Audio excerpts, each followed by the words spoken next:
முறுக்கு அவல் பொரி அஞ்சரப்பெட்டை. சூப்பரான ஒரு வித்தியாசமான ஸ்வீட்டான ஒரு குக்கிங் ரெசிபி நம்ம இன்னைக்கு பார்க்க போறாங்க கல்லிடைக்குறிச்சியிலேருந்து. கல்லிடைக்குறிச்சியோட ரொம்ப ரொம்ப ஃபேமஸான கல்கண்டு பாத் இதை வந்து எப்படி ப்ரிப்பேர் பண்ணணும் நம்மளுக்கு சொல்லி கொடுக்க போறாங்க. அது யாருன்றதை நம்ம கேட்டு தெரிஞ்சுப்போம். வணக்கம் மேடம். வணக்கம், என் பேர் விஜயலட்சுமி. விஜயலட்சுமி, உங்களோட சொந்த ஊர், நீங்க பிறந்து வளர்ந்ததுன்னா இங்க திருச்செந்தூர். திருச்செந்தூர். அங்க என்ன ஃபேமஸ்? சில்லு கருப்பட்டி. அப்படிமா சில்லு கருப்பட்டி அப்படின்னா? சில்லு கருப்பட்டி கருப்பட்டியால பண்ணி வச்சிருப்பாங்க. நீங்க முக்கியமான விஷயத்தையே விட்டுட்டு நீங்க கருப்பட்டி பத்தி பேசிட்டு இருக்கீங்க. முருகன் கோயில் ஃபேமஸ், முருகன் அதை விட்டீங்களே நீங்க. முருகன் கோயில் எவ்வளவு பிரமாதமா இருக்குவாங்க, பாத்துருக்கீங்களா? நல்லா இருக்கும். கல்லிடைக்குறிச்சி எப்போ வந்தீங்க? எனக்கு மேரேஜ் ஆனவுடனே இங்க. ஸோ கல்லிடைக்குறிச்சியோட சிறப்பான விஷயங்கள்லாம் சொல்லுங்க. கல்லிடைக்குறிச்சியில ஆத்தங்கரை ரொம்ப ஃபேமஸ். இங்க தாமிரபரணி ஆறு ஓடுது. அப்புறம் பாவநாசம் பக்கத்துலயே இருக்கு, மணிமுத்தாறு இருக்கு. அதனால தண்ணி எப்போதுமே வருஷம் பஞ்சம் கிடையாது. அதனால எல்லாம் செழிப்பா இருக்கும். நீங்க போயிருக்கீங்களா மணிமுத்தாறுலாம்? மணிமுத்தாறு போயிருக்கோம், பாவநாசம் பாபநாசம் போயிருக்கீங்க. அப்புறம் அப்பளம் ரொம்ப ஃபேமஸ். அப்பளம் ரொம்ப ஃபேமஸ் இந்த ஏரியால. ஸோ நீங்க இன்னைக்கு எங்களுக்கு வந்து கல்கண்டு பாத் வந்து ப்ரிப்பேர் பண்ணி கொடுக்க போறீங்க. இந்த டிஷ் யாரு உங்களுக்கு சொல்லி கொடுத்தது? எங்க மாமியார். ஸோ இது வந்து மாமியார் கிட்ட கத்துக்கிட்டீங்க. இது யூஸ்வலா வந்து எப்போ வீட்டுல வந்து எப்போ வேணா என்ன ஃபங்க்ஷன்னாலும் பண்ணலாம், இதை பண்ணலாம். கேசரி, சக்கரை பொங்கல், அதுக்கு பதில் கல்கண்டு பாத் பண்ணலாம். இது வந்து இதுக்கு தனியா கலர் கிளர்லாம் போடாம அந்த கல்கண்டோட இதுலயே இருக்கும். ஆமா, கலர்லாம் போடணுங்கிற அவசியம் கிடையாது. ரைஸ் மாதிரி இருக்கும், ஆனா ஸ்வீட்டா இருக்கும். இதுக்கு தேவையான பொருட்கள் என்னன்னு சொல்லுங்க. பச்சரிசி, பால், நெய், கல்கண்டு, முந்திரி பருப்பு, உலர்ந்த திராட்சை. இவ்வளவுதான் இதுக்கு தேவையான பொருட்கள். ஆமா. ஸோ ஒரு பால்லே வேக வைக்க போறோம். உங்களுக்கு மிச்சதெல்லாம் சாதம் தனியா வைக்கணும்னா தண்ணியில தான் வேக வைப்பாங்க. இது வந்து பால்லயே வேக வைக்க போறோம். பால்ல வேக வைக்கணும். ஸ்வீட் நல்லா இருக்கும். நல்லா இருக்கும். ஓ, ஸோ இந்த கல்கண்டு பாத்து எப்படி ப்ரிப்பேர் பண்ணுன்றதை காட்டுங்க. அதுல குக்கர் வச்சுக்கிறோம். நம்ம ஒரு 4 டம்ளர் அதுல அடியில விட்டுக்கிறோம். ஓகே. ஆனா அந்த இதுல வந்து நம்ம தண்ணி ஊத்தணும்ன்ற அவசியம் இல்ல. வேக வைக்கும் போது தண்ணி வேண்டாம், பால்லயே விட்டு பால்லயே வேக வச்சு. ஸோ 4 டம்ளர் தண்ணி அதில் ஊற்றியாச்சு. ஸோ இப்போ அடுத்தது அரிசி எடுக்கணும். 1 கிளாஸ் எடுத்துக்கோங்க. 1 கிளாஸ் எடுத்துக்கோங்க. 1 கிளாஸ் அரிசி. ஆமாம், பச்சை அரிசி தான். பச்சை அரிசி தான். பொடி அரிசியாக இருந்தால் நல்லா இருக்கும்.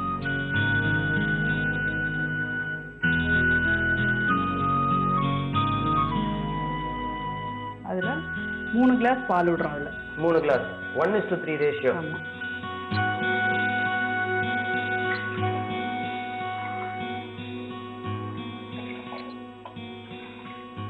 இந்த பாலை முதல்ல காய்ச்சணுன்ற அவசியம் இல்லைல்ல? காய்ச்சினா நல்லா இருக்கும், டேஸ்ட் நல்லா இருக்கும். டேஸ்ட் நல்லா இருக்கும். ஓகே. அதை வச்சு ஒரு மூடி வச்சு மூடுறோம்.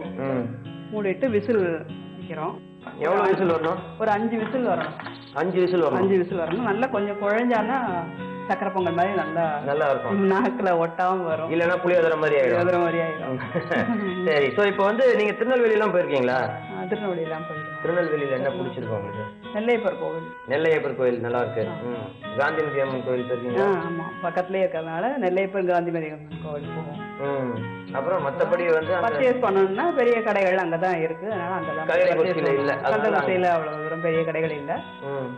நிறைய கல்யாணம் இது ஃபங்க்ஷனுங்கெல்லாம் ஜவுளிகள் வாங்கணும்னா அங்கதான் போயாகணும். அங்கதான் போயாகணும். ஸோ இங்க இந்த சைடு இப்போ இந்த மலைகளுக்கு அந்த சைடு இருக்கிற இந்த குற்றாலம், தென்காசி இந்த சைடு அங்க மணிமுத்தார் நல்லா இருக்கும். இங்க பாவநாசம் நல்லா இருக்கும். குற்றாலம் அந்த சீசன்ல மட்டும் ரொம்ப நல்லா இருக்கும். ரொம்ப நல்லா இருக்கும்.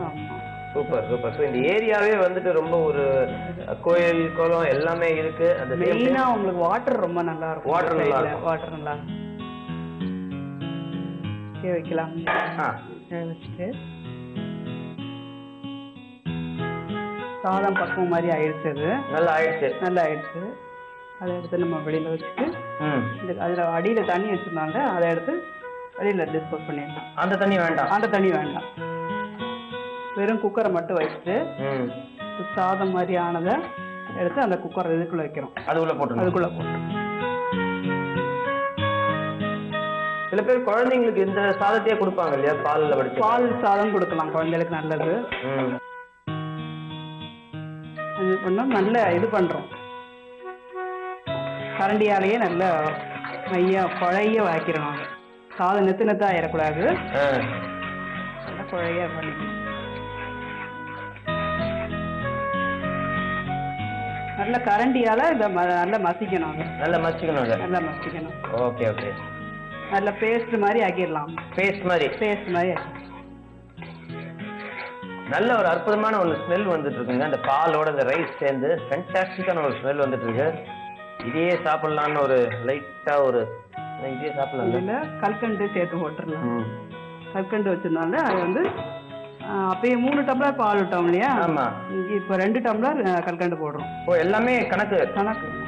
நிறைய ஹீட் ஜாஸ்தி ஆயிடுச்சுன்னா சரியா வராது. சக்கரை வியாதி வரும்.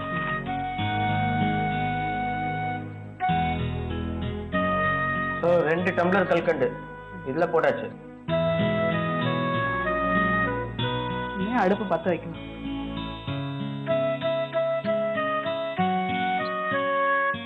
அந்த சாத்தோட ஹீட்லயே அந்த கல்கண்டு வந்து உரியும்.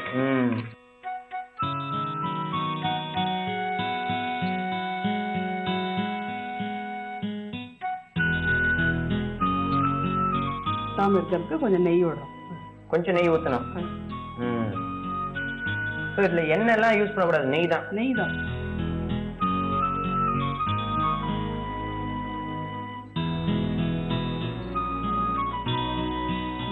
கரையே கொஞ்சம் நெய் விட்டுக்கலாம்.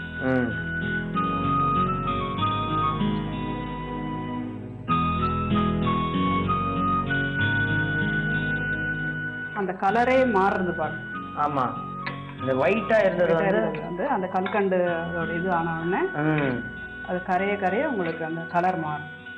அது கரையறதுக்குள்ள அந்த முந்திரி பருப்பு, திராட்சை எல்லாம் வறுத்துக்கலாம்.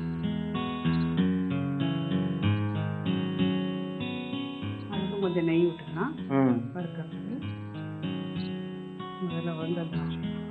முதல்ல திராட்சை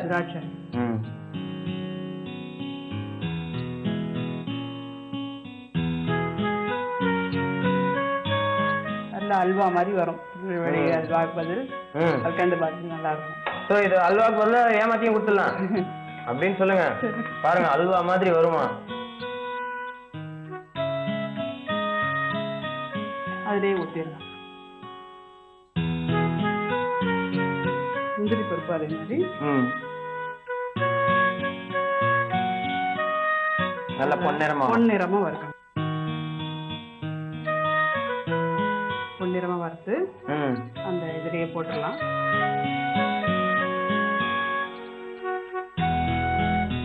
உங்களுக்கு இது ரெடி ஆயிடுச்சு. கல்கண்டு பாத்து ரெடி. வேற எதுவும் இதுல ஆட் பண்ணுற அவசியம் இல்லை. ஒண்ணுமே வேண்டாம். பிரமாதங்க. நம்மளோட கல்கண்டு பாத் அப்படியே சூப்பரான ஸ்மெல்லோட ரெடி ஆயிடுச்சு. இப்போ அடுத்தது இந்த ஸ்வீட்டான இந்த பாத்தை வந்து நம்ம டேஸ்ட் பண்ணி சாப்பிட போறோம். ஆனா அதுக்கு முன்னாடி இவங்களுக்கு நம்ம நன்றி சொல்லியே ஆகணும். ரொம்ப ரொம்ப தேங்க்ஸுங்க. ஓகே, கல்கண்டு பாத் டேஸ்ட் பண்றதுக்கு முன்னாடி சின்னதா ஒரு ரீகேப். கல்கண்டு பாத் ப்ரிப்பேர் பண்றதுக்கு முதல்ல 1 டம்ளர் அரிசி எடுத்துக்கோங்க. அதோட 3 டம்ளர் பால் சேர்த்து குக்கர்ல நல்லா வேக வச்சுக்கோங்க. 5 விசில் வந்ததுக்கு அப்புறம் குக்கரை ஆஃப் பண்ணிட்டு ஸ்டீம் அடங்குற வரைக்கும் வெயிட் பண்ணுங்க. அடங்கினதுக்கு அப்புறம் குக்கர்ல இருக்கிற எக்ஸஸ் வாட்டரை ட்ரெயின் அவுட் பண்ணிட்டு ஏற்கனவே வெந்த இந்த ரைஸை மட்டும் இதோட ஆட் பண்ணி நல்லா ஸ்மாஷ் பண்ணிக்கோங்க. ஸ்மாஷ் பண்ணதுக்கு அப்புறம் 1 டம்ளர் அரிசிக்கு 2 டம்ளர் கல்கண்டு இதோட ஆட் பண்ணி குக்கரை ஆன் பண்ணி நல்லா வந்து அந்த ஹீட்லயே அந்த கல்கண்டு கரையிற வரைக்கும் நீங்க நல்லா கலரிக்கோங்க. கல்கண்டு கரையிற சமயத்துல தேவையான அளவு நெய் ஆட் பண்ணி அப்பப்போ இதை கலரி விட்டுக்கோங்க. கல்கண்டு நல்லா கரைஞ்சதுக்கு அப்புறம் ஒரு சட்டியில கொஞ்சம் நெய்யை ஊற்றி அந்த நெய் நல்லா காஞ்சதுக்கு அப்புறம் அதுல முதல்ல திராட்சையை வறுத்துக்கோங்க. அதை இந்த பாத்தோட ஆட் பண்ணிக்கோங்க. அதுக்கப்புறம் முந்திரியை பொன்னரமா செவக்க வறுத்துட்டு இந்த பாத்தோட ஆட் பண்ணீங்கன்னா உங்களோட கல்கண்டு பாத் தயாருங்க. கல்கண்டு பாத் சாப்பிட்டு பார்த்துருமா? அற்புதமான ஒரு ஸ்மெல் வந்துட்டு இருக்குங்க. நல்ல ஃப்ரெஷ் கீ, அதாவது நெய், அதோட அந்த பால், இந்த முந்திரி பருப்பு, திராட்சை எல்லாம் சேர்ந்து அற்புதமான ஒரு ஸ்மெல் ஒன்று வந்துட்டு இருக்கு. சாப்பிட்டு பார்த்துருமா? நல்ல சுட சுட கல்கண்டு பாத்.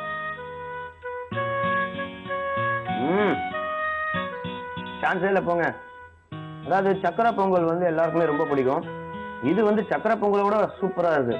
அவ்வளோ பிரமாதமா இருக்கு. அந்த பாலில் வந்து அந்த அரிசியை வேக வச்சதுனால அந்த அரிசி உள்ள அந்த பாலோட ஃப்ளேவர்லாம் இறங்கி அரிசி நல்லா குழஞ்சு போய் அதை வேற அவங்க ஸ்மாஷ் பண்ணாங்க. ஸோ சாப்பிடும் போது அது அப்படியே ஒரு சூப்பரான ஒரு டெக்ஸ்டரோட நம்மளுக்கு உள்ள போகுது.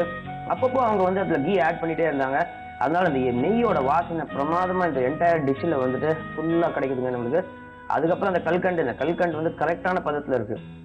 சில பேர் அதிகமாக கல்கண்டு போட்டாங்கன்னா ரொம்ப திகட்டுற அளவுக்கு இனிப்பு வந்துடும். கம்மியாக போட்டாங்கன்னா அந்த அளவுக்கு இனிப்பு இருக்காது. ஏகப்பட்ட பஞ்சாயத்து இருக்கு. கரெக்டான மெஷர்மெண்ட்ஸில் வந்து அவங்க கல்கண்டு யூஸ் பண்ணதுனால நல்ல ஸ்வீட்டாக சூப்பராக நம்மளுக்கு ஒரு கல்கண்டு பாத் கிடைக்குதுங்க. அண்ட் அந்த முந்திரி பருப்பு திராட்சை ஒவ்வொன்றுத்துக்கும் ஒவ்வொரு ஃப்ளேவர் ஒவ்வொரு அரோமா இருக்குது, எல்லாம் சேர்ந்து இந்த கல்கண்டு பாத் சூப்பர். ஸோ நீங்கள் வீட்டில் ட்ரை பண்ணி பாருங்கள். வீட்டில் ஒரு வாட்டி நீங்கள் ட்ரை பண்ணி கொடுத்துட்டீங்கன்னா அதுக்கப்புறம் வீட்டில் இருக்கிற குழந்தைங்கள்லாம் எனக்கு இந்த கல்கண்டு பாத் தான் வேணும் அப்படின்னு சொல்லுவாங்க.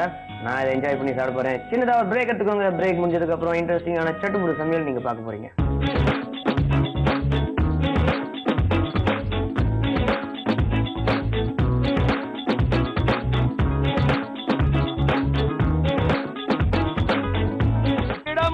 அவல் பொரி, அஞ்சரப்பெட்டை